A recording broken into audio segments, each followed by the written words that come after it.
જે બાપાએ લખ્યું ને શ્લોકમાં કે પ્રકુર્યાત મલિનાશય, આશય હોય ઘણી વખત કે પ્રસંગ આવવા દે ને, ચાન્સ આવવા દે.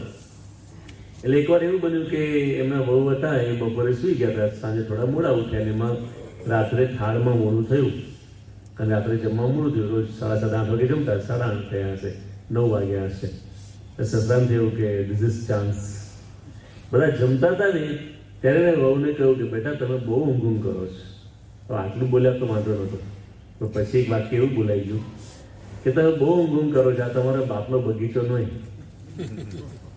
આવું કહ્યું ને એટલે બહુને જે લાગી આવ્યું. અને શું બોલ્યા બહુ, તમે મારા બાપ પર કેમ ગયા? મને કહો, ચાલો મારી ભૂલ છે, હું સુધારીશ, ઊંઘું છું, મને ખબર છે, પણ તમે મારા બાપને વચ્ચે કેમ લાવ્યા? શબ્દ લાગી ગયા, કડવી વાણી. અને પછી તો સસરાને માફી માંગવી પડી. હવે બીજા ક્યાં મળ્યો જમવાનું માંગે, થોડી તિરાડ પડી ગઈ. પછી તો શું થાય કે ઘર સંસારમાં કંઈક બોલાચાલ થતી હોય, દર વખતે પુત્ર બધું પેલું યાદ દેવડાવે, તમે મારા બાપ પર કેમ ગયા હતા? એના દીકરા સાથે પ્રશ્ન થાય કે તમે પપ્પા મારા બાપ પર કેમ ગયા? આ વચ્ચે લાવે. એટલે કડવી વાણી એટલે કહે છે કે ન બોલાયેલા શબ્દો એ આપણા ગુલામ છે, પણ બોલાઈ ગયેલા શબ્દોના આપણે ગુલામ છીએ. એકવાર બોલાઈ ગયો પછી શું પાછા ન વળે.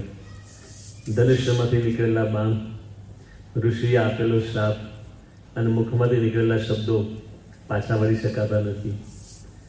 એટલા માટે બોલતા પહેલા બહુ વિચાર કરવો.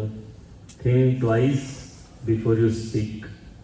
બોલતા પહેલા 2 વાર વિચાર કરવો. આ હું બોલીશ તો એના આઘાત પ્રત્યાઘાત શું પડશે, મને સહન કરવાનો નહીં આવે ને.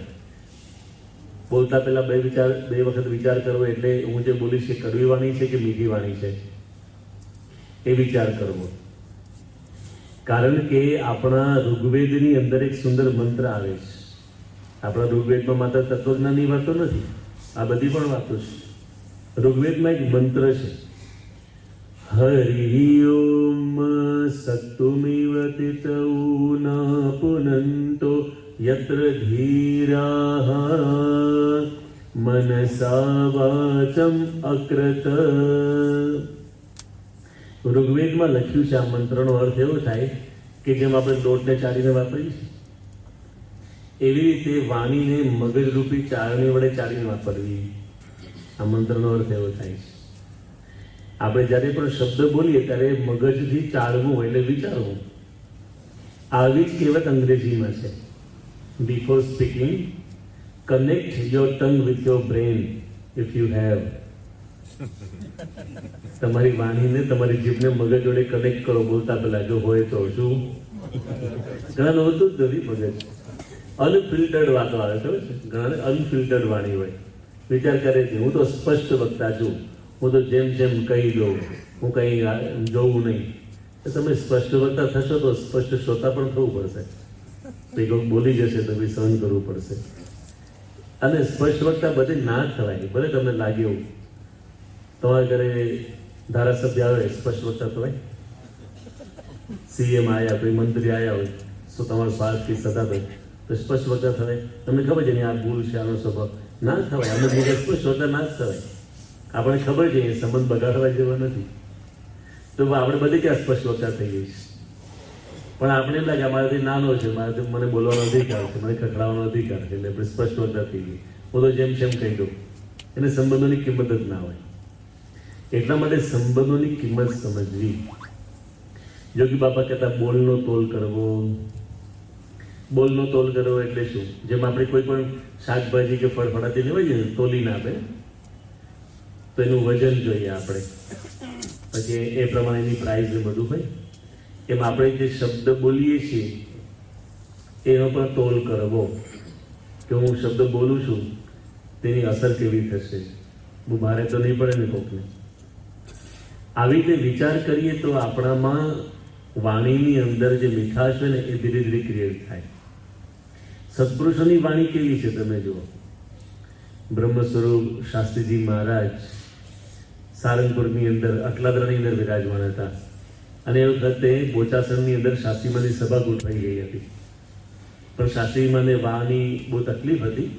ઘૂંટણની અંદર વા હતો ને ચલાય નહીં, તબિયત સારી નહોતી, મોટી ઉંમર. તો યોગીજી મહારાજ ત્યાં હતા અને યોગીજી મહારાજને કહેવાનું હતું કે તમે બોચાસણ જાઓ. તો શાસ્ત્રીજી મહારાજે કેવી રીતે વાત કરી? શાસ્ત્રી મહારાજ કે જોગી તમે બોચાસણ જશો પૂછું જાઓ એમ નહીં, જશો. કારણ કે તમારી વાતોથી બહુ સમાસ થાય છે. તમારી સાધુતા, તમારું ધર્મ નિયમયુક્ત જીવન, તમારી કથા વાર્તાથી લોકોને આનંદ આવે છે. તો મારે જવું તો પણ મારી જગ્યા તમે જશો. શું વાણી વિવેક છે, કેટલી મીઠાશ છે. અને શિષ્ય સામે યોગીજી મહારાજ છે. અમુક વખત એવા હોય તેને કેવું પડે જાઓ તમે. પણ યોગી બાપા તો અધર વચન ઝીલે એવા છે, એને તો એમ જ કહેવાય તમે જાઓ, મને મારી તકલીફ છે, આવું કહી શક્યા હોય. પણ શાસ્ત્રીમાં શીખવાડે કે વાણીમાં મીઠાશ કેવી હોવી જોઈએ. તો કહ્યું કે જશો. પછી પાછું પ્રશંસા કરી, જેન્યુઅલી, એવું નહીં કે આમ ખુશામત કે માખણ ચોપડીને કામ કરાવવાની ભાવના, એવું પણ નહીં કે તમારી સાધુતા, ધર્મ નિયમ સારા છે, તમારી વાતોથી સમાસ થાય, તમે જાઓ તો બધા રાજી થશે. તો કોઈને આપણે કંઈ વાત કરવી હોય, કોઈની પાસે કંઈ આપણી ઈચ્છા પ્રમાણે એને વર્તાવવું હોય તો કેવી રીતે બોલવું છે એ આપણને શાસ્ત્રી મહારાજ શીખવાડે છે. યોગી બાપાની પણ આવી જ વાણી હતી. યોગી બાપા તો દરેક સાથે કેવી રીતે બોલતા, દરેકને ગુરુ કહેતા, ટપાલી આવે ટપાલી સાહેબ કહેતા.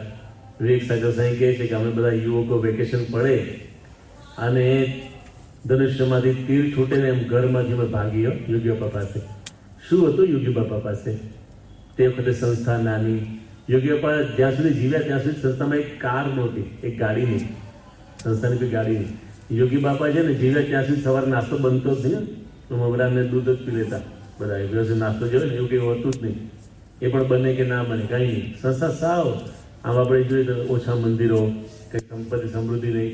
અને આ બધા કોલેજના ભણેલા ગણેલા યુવાનો, વિવેક સાગર સાંઈ, કોઠારી બાપા તો મુંબઈમાં બધે ભણતા હતા, મહન સાંઈ મહારાજ બધા આનંદ ભણતા હતા, ડૉક્ટર સ્વામી આનંદ બધા ડૉક્ટર થયેલા, એન્જિનિયર થયેલા બધા.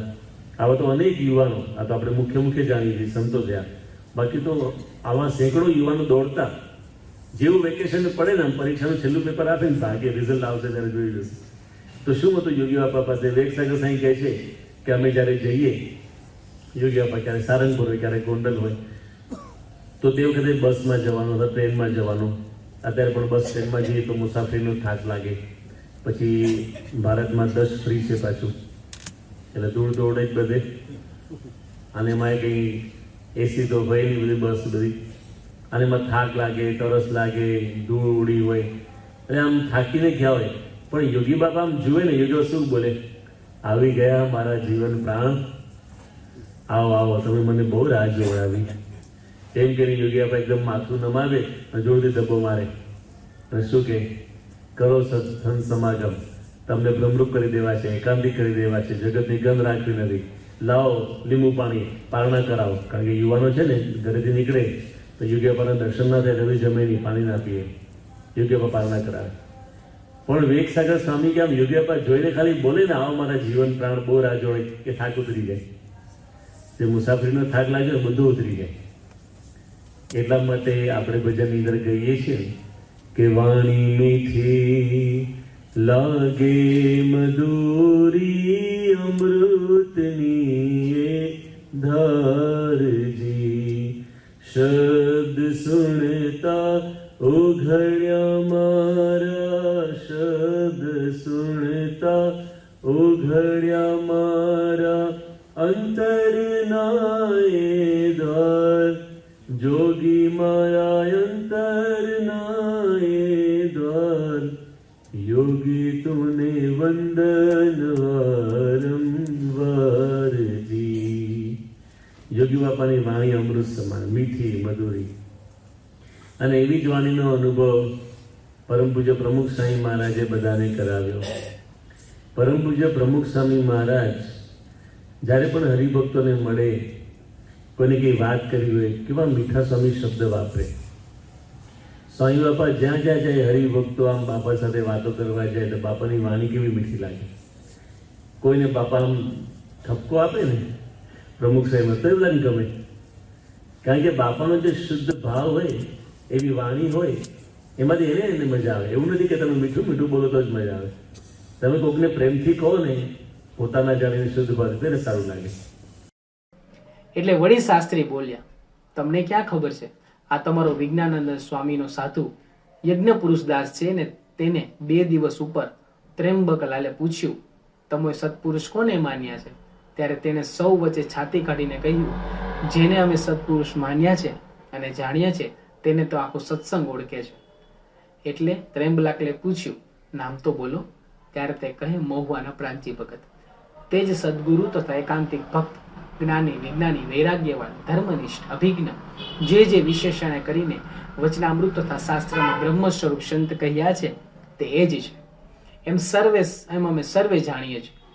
ત્યારે ત્રંબકમ લાલે કહ્યું, તે એવા છે તો બીજા કેમ તેમને માનતા નથી? ત્યારે તમારો શાસ્ત્રી કહે, શ્રીજી મહારાજ તથા મોટા મોટા સાધુઓને મુમુક્ષુ વિના કોણે માન્યા છે? પણ એવા મોટા જ છે જ. એમ બહુ જ છકીને વાત કરે છે, માટે તેને ઠપકો દો. ત્યારે ભગતજી કહે, એની તો થોડી અવસ્થા છે, માટે બીજાને ઠપકો દઈશ, એમ કઈ ઉઠ્યા. અહીં બધા સદગુરો ભેગા થયા હતા. પછી તેમણે બધાએ મળીને ભગતજીને કહ્યું કે તમે નડિયાદ જાઓ અને તમામ હરિભક્તોને સમજાવો અને લક્ષ્મીનારાયણ દેવનો દરબાર તો બંધ છે તે ચાલુ કરાવો. વળી વિહારીલાલજી મહારાજને કોઈ પગે નથી લાગતા તે પગે લગાડો. તે સાંભળી ભગતજી કહે, ભલે, બહુ સારું, આપની આજ્ઞા પ્રમાણે કહીશ, એમ કે ઉઠ્યા અને પછી કોઠારીને આસને પધાર્યા. પછી કોઠારીએ પણ તેમને એ પ્રમાણે આજ્ઞા કરી. ભગતજી 4 વાગે નડિયાદ જવા તૈયાર થયા. તે વખતે ભાદરણના પુરુષોત્તમે યજ્ઞ પુરુષદાસને કહ્યું કે ભગતજી નડિયાદ જાય છે, માટે તમે ચાલો. સૌ સાથે નીકળ્યા. ભગતજી માટે કોઠારીએ ગાડી જોડાવી આપી હતી. તેમાં ભગતજી બેઠા હતા અને બીજા સર્વે ચાલતા હતા. ભગતજી વાતો કરે અને સર્વે સાંભળે. યજ્ઞ પુરુષદાસજી તથા ભક્તિ જીવનદાસજી પણ છેટે છેટે ચાલતા ભગતજીની વાતો સાંભળતા હતા. તેમને જોઈ ભગતજીએ ગુતાલના સીમાડામાં કહ્યું, તમે બંને સાધુ પાછા જાઓ. પ્રાગજી ભગતના વખાણ કર્યા છે તે અપરાધ થઈ ગયો છે, માટે ભરી સભામાં ખડલે દંડવત કરી માફી માંગી સાધુઓને રાજી કરી આવો. એટલે યજ્ઞ પુરુષદાસ અને ભક્તિ જીવનદાસ તરત જ પાછા વળી ગયા. સાંજના 5 વાગે વરતાલ પહોંચ્યા. પછી સભામાં સર્વ સંતને દંડવત કરી રાત્રે નડિયાદ આવ્યા. તેથી ભગતજી ઘણા જ રાજી થયા. તે રાત્રે ઘણી જ વાતો કરી સૌને રાજી કરી. બીજે દિવસે વિજ્ઞાનદાસજી વગેરે સંતોને પણ ભગતજીએ કહ્યું, તમે પણ વરતાલ જઈને સભામાં પગે લાગી સર્વ સંતોની માફી માંગીને આવો. ત્યારે એ સાંભળી એક સાધુ બોલ્યા, યજ્ઞ પુરુષદાસજી ભેગા આવશે? એટલે ભગતજી હસીને બોલ્યા, તે તો કાપ્યું વ્યાજ કાઢનારા છે, તે ફરી કેમ આવે? એટલે બધા સમજી ગયા કે યજ્ઞ પુરુષદાસ તો માફી માંગીને આવ્યા લાગે છે. તે રાત્રે ભગતજીએ સભામાં અદભુત વાતો કરી અને સૌના હૃદયમાંથી બળરામદાસનો ભાર કાઢી નાખ્યો અને નામ ધર્મનો વરતાલ શરૂ કરાવી દીધો.